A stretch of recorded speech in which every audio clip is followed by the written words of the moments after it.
हाय मेरे JKT and welcome to Edu Captain channel once again. तो मेरे भाइयों और बहनों, अभी तक हमें इकोनॉमिक्स की थ्योरी तो परेशान कर ही रही थी भैया। मैक्रो मैक्रो के अंदर इतने सारे टॉपिक हैं, उसके अंदर इतने सारे क्वेश्चंस बन रहे हैं, प्रैक्टिकल है, थ्योरी है, इंडियन इको और अलग से थी। अब हमारा प्रैक्टिकल और जुड़ चुका है, जिसमें हमें मतलब समझ ही नहीं आ रहा कि भैया इसकी प्रेपरेशन कैसे करें। अकाउंट्स तो चलो समझ आ जाता है, मैथमेटिक्स हमें समझ आ जाता है, इंग्लिश समझ आ जाता है, लेकिन इकोनॉमिक्स का समझ ही नहीं आ रहा भाई। ये क्या करें, कैसे पढ़ें, कहां से पढ़ें, कितना पढ़ें, एक्सटर्नल पे इंप्रेशन कैसे जमाए। तो कोई टेंशन वाली बात नहीं है मेरे भाई। मैं दोबारा, अभी तक अकाउंट्स की आपके साथ टिप्स शेयर कर चुका हूं, लेकिन दोबारा आपके लिए इकोनॉमिक्स की टिप्स लेकर आ चुका हूं, जिसने अगेन मुझे हेल्प करा था इकोनॉमिक्स में 98 का स्कोर अचीव करने में। तो जल्दी से चलते हैं हमारी टिप्स पर। भैया अपने पेन एंड पेपर तैयार रखना, क्योंकि ये बहुत इंपॉर्टेंट टिप्स है। सबसे पहली, फर्स्ट एंड फॉरमोस्ट, आपका प्रोजेक्ट ही आपकी गेम चेंज कर देगा। आपके इकोनॉमिक्स में आपने किसी एक टॉपिक पे प्रोजेक्ट बनाया होगा जो आपने खुद चूज किया है या फिर टीचर ने आपको दिया। वो गवर्नमेंट बजट है, वो आपका बीओपी है, वो कोई G20 जैसा कोई इवेंट हुआ उस पे है, कोई नेशनल इनकम पे बना रहा है, कोई इंडियन इकोनॉमिक्स पे बना रहा है। एक बात लेकिन बहुत अच्छी है इकोनॉमिक्स के प्रोजेक्ट की ना, कि ज्यादातर आपको वही टॉपिक्स मिलते हैं जो आप क्लास 12th में पढ़ रहे हो। तो एक प्लस पॉइंट वहां आ जाता है कि अगर आपने वो चैप्टर ऑलरेडी पढ़ा हुआ है तो आपको पता है आपने प्रोजेक्ट में क्या लिखा है। और यह बात याद रखना, आपके एक्सटर्नल, आपकी टीचर को ही पता है कि इस बच्चे को पता है कि बुक का इसको पता है इस सारे चैप्टर का। तो वो कुछ ऐसा क्वेश्चन पूछेगी बाहर से जो आपको परेशान कर देगा।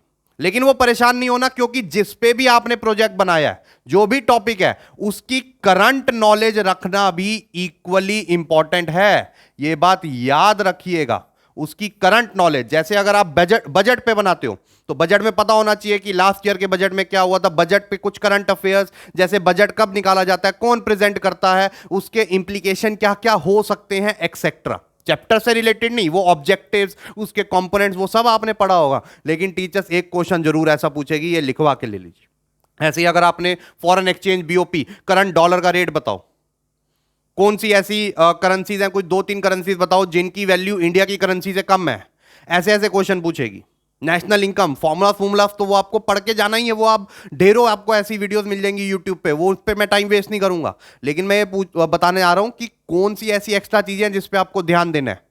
तो आपको अगर नेशनल इनकम चैप्टर, तो अभी करंट जीडीपी क्या चल रही है हमारी कंट्री की, ठीक है जी। अगर रैंकिंग देखें जीडीपी के पॉइंट ऑफ व्यू से तो हमारी कंट्री कहां स्टैंडिंग करती है, ठीक है। ऐसे ही अगर आप इंडियन इको पे किसी चैप्टर पे बना रहे हो तो उसके क्वेश्चन आंसर वो तो आपने पढ़ ही रखे हैं, वो तो आपको आते ही होंगे, लेकिन टीचर उससे भी रिलेटेड पूछ सकती है। जैसे चैप्टर 1 जो है आपका, Indian economy on the eve of independence, उसमें पूछ लेगी भैया किस किस के एस्टिमेशन जो थे वो बहुत वाइटल थे, दादा भाई नौरोजी, विलियम डिग्बाय, फिनले शेराज, ये वक्त सब तो पूछ ही सकती है। उसके बाद भाई फर्स्ट सेंसस कब हुआ था, अच्छा आफ्टर इंडिपेंडेंस कब हुआ था फर्स्ट सेंसस, ये छोटी छोटी डेट्स जो है ये याद रखना। डेटा पे बहुत ज्यादा फोकस रखना अपना, क्योंकि इकोनॉमिक्स में डेटा भैया एक आइसिंग ऑन द केक वाली गेम प्ले करता है। अगर जो बच्चे को डेटा याद होता है, फॉर योर बोर्ड्स ऑल्सो, जो बच्चा आंसर्स में डेटा लिख कर आता है, डेटा प्रेजेंट करता है, एंड एक्सटर्नल के सामने भी अगर वो वाइवा में डेटा मेंशन करता है, तो भैया वो एक सोने पे सुहागा होता है। वो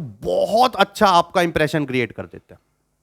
और ये चीज तो बिल्कुल मत भूलना भैया कि भैया टीचर हो या स्टूडेंट हो, सबको सब कुछ नहीं आता है। तो अपना कॉन्फिडेंस मत लूज करना, कहीं पर भी किसी भी पॉइंट पे अपना कॉन्फिडेंस मत लूज करना, क्योंकि भैया जहां पर आपने अपना कॉन्फिडेंस लूज किया ना, वहीं पर टीचर आपको पकड़ लेगी। वैसे ना आप आंसर सुना रहे हो तो टीचर इधर उधर देख रही होगी, टीचर से हाथ खेल रही होगी, बोलेगी आपको तू सुनाता रहा और उससे बातें कर रही होगी। लेकिन जैसे ही आप स्टैमर करने लग जाओगे या सोचने लग जाओगे, वो एकदम बांझ की तरह आपकी तरफ देखने लग जाएगी और आप उससे और नर्वस होते जाओगे। तो इतना नर्वसियाना नहीं है, पहले सुन लो, कॉन्फिडेंट रहो। आता है तो बोलो बिंदास, नहीं आता तो नहीं बोलो। कोई ऐसा मार्किंग नहीं है 5 में से 5 दोगे आंसर तभी आपको फुल मार्क्स मिलेंगे, 5 में से 4 दोगे तो 80% मिलेंगे, ऐसा कुछ नहीं है। ऐसा कुछ भी नहीं है। आपकी कॉन्फिडेंस, आपकी नॉलेज, डेटा अगर थोड़ा बहुत पता है, करंट नॉलेज वाला पॉइंट बहुत ज्यादा इंपॉर्टेंट है। ये बात याद रखना, बहुत ज्यादा इंपॉर्टेंट है ये वाला, क्योंकि ये पूछ रहे हैं आजकल। अगर आप अपने बोर्ड्स एग्जाम में भी देखना, ऐसे क्वेश्चन आते हैं खासकर इंग्लिश में या फिर इकोनॉमिक्स में, केस स्टडी रिसेंट वाली इवेंट पे डाल देंगे जी। G20 हुआ था, उसका गवर्नमेंट ने ये खर्चा किया, तो वो बजट के कौन से कंपोनेंट में जाएगा। तो ऐसे आजकल पूछ रहे हैं केस स्टडीज, तो मेक श्योर इन पॉइंटर्स को आप लोग ध्यान से समझिए, इनको इंप्लीमेंट करिए और फिर अपना स्कोर बदलते हुए देखिए। ठीक है, तो आई होप आपको ये वीडियो अच्छी लगी हो। अब मैं आपको मिलूंगा ऐसी ही आने वाली स्ट्रेटेजी वीडियोस में। तब तक के लिए bye bye, take care and have fun.